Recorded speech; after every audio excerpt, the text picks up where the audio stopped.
So welcome back, everybody. If you haven't figured it out already, we're about to do a controlled burn on part of the pines. I wanted to do it on both sections of pines, but as you saw, there's a good bit of mud in one of those corners, and I guess I'll just save that until next year. It's been 2 years since these pines have been burned. I think the Forestry Commission recommends every 2 to 3 years. So we'll do the other side next year when it'll have been about 3 years, and this side we'll do this year. The section we're going to do today is the biggest section of pines, so that'll be good. We've got our fire breaks in. I'm going to do a little burn break in one little section close to some of my equipment where I really can't get in with the tractor. And I'm just getting my little fire knocker, I guess you could call it, together just in case anything gets out, and I'll have a backpack sprayer available as well. So yeah, we should be good. We've got a little bit of wind today. I was able to get a permit, so we're legal, and besides that, yeah, that's it. Just enjoy. I hope it goes according to plan.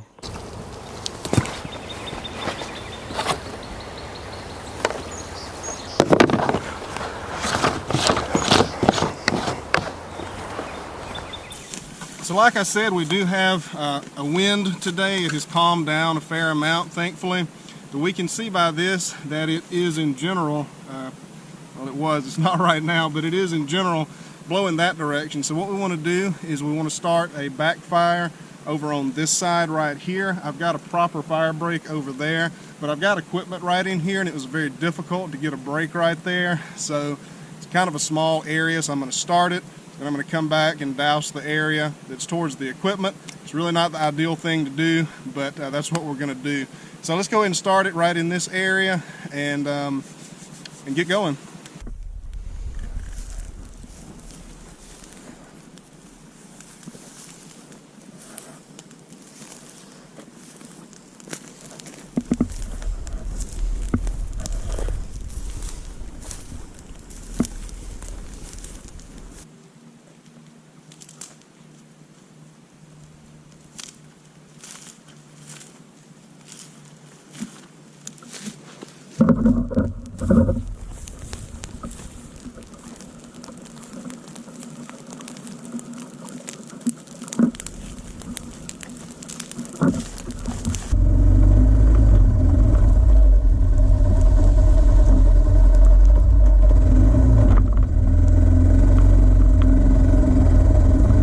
So here's the main fire break right here on the outside end of the yard. And we've got a really good backfire going in exactly the direction that I want it to go. And there's my stacks of lumber down there, which are safe now. So this is pretty much exactly what I want right here. That's a good slow fire right there. And it's just kind of creeping against the wind and burning stuff up. It's not too hot, it's not too fast. It's really just right. So let's go ahead and keep going around the stand of pines here and see if we can get it to creep towards the middle now.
So at this point, what I want to do is just kind of walk around and find the spots that did not get burned, and just make sure that, you know, I've got as much as I possibly can burned out here. There are some spots that are still going very, very strong.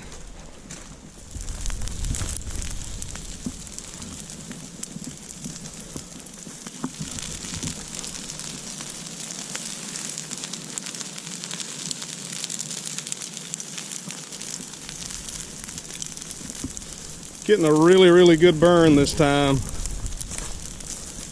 Probably because it's 2 years worth of undergrowth.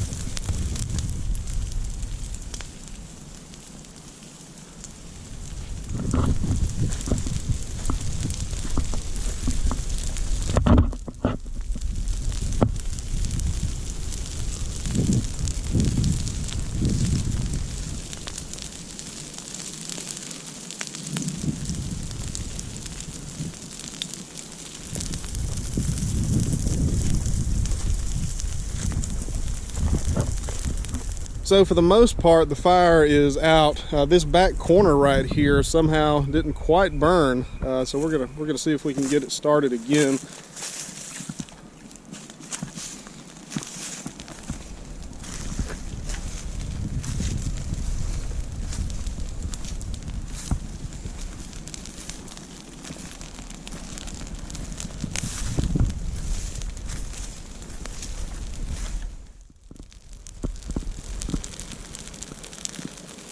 So this right here is why it's really important to continuously monitor your fire breaks as you're doing this. There's the area that we wanted to burn, and here's the field, and there's the fire break that we made. I don't mind if the field gets burned, but I don't want it to go in those trees over there. So what has happened here, fire tends to find a vein, I guess you could call it, of material to burn, and it has creeped all the way over here, all the way to this fire break. And there's still dry leaves and pine straw on this fire break. So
here's a spot we want to try to get going again. If you see, there's a dead tree right here that the fire just wasn't able to jump.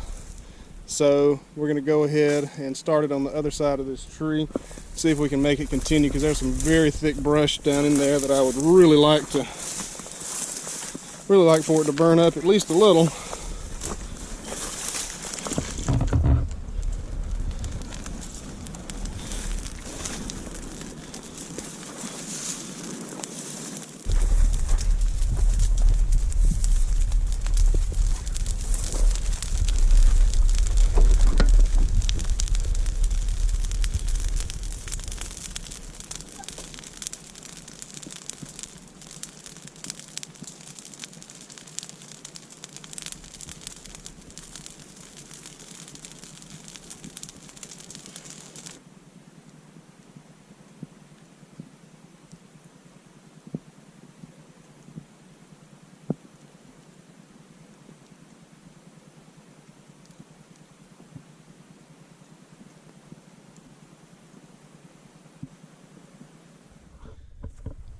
So guys, it's the next day. We'll walk in here just a little ways and kind of show you. This is one of the less brushy areas that burned. It was mostly a bunch of briars in here. So you can see a lot of those are pretty well burned up. If they don't die, they'll at least be stunted some. Unfortunately, a lot of these are blackberries, which gives me a lot of nectar in the springtime. But the bees have other sources available, so it'll be okay. But I think overall we got a pretty good burn this time. It's been 2 years, so there was a fair amount of underbrush to be burned.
So guys, that's going to do it for this video. Before we go, I'm going to go over a few of the benefits of prescribed burning. These are just some facts from the Georgia Forestry Commission. Number one, we have a reduction in hazardous fuels. This basically negates any chance of wildfire in this area because we've burned up the bottom layer of the forest, and now there's not any fuel to burn. We have an improvement to wildlife habitat. We'll see a lot of this stuff come back, a lot of the native species come back, and we'll see seeds, we'll see stuff like that, and we'll see good cover for species like quail, and we'll see seeds come back as food for birds. Also, we have site preparation for seeding and planting. Of course, that wasn't my intention here, but you can do a field in preparation for seeding it or planting other trees, and it certainly helps out with that. Management of competing vegetation. We saw a lot of this stuff burned up, these briars, and they probably won't die, but it'll stunt them, and they won't come back for a while, and that allows other species to grow that might be healthier and better species. And I'll also add to that, it cuts down on herbicide use as well. I don't have to spray any of this stuff except for maybe some of the sweet gum trees in areas that didn't get burned because we burned it up, and that's certainly much better for the environment. Control of insects and disease. If you have a lot of organic material on the forest floor, you're going to have moisture, you're going to have fungus propagating, insects propagating that'll eat up these trees, and it clears out that stuff and minimizes the chance for that happening. We also have improved forage for grazing. In a field you could do something like that, but in this area that certainly was not our intention. Enhanced appearance. We cleared out a ton of these weeds, and this area is going to look a whole lot better once it comes back, which won't take very long.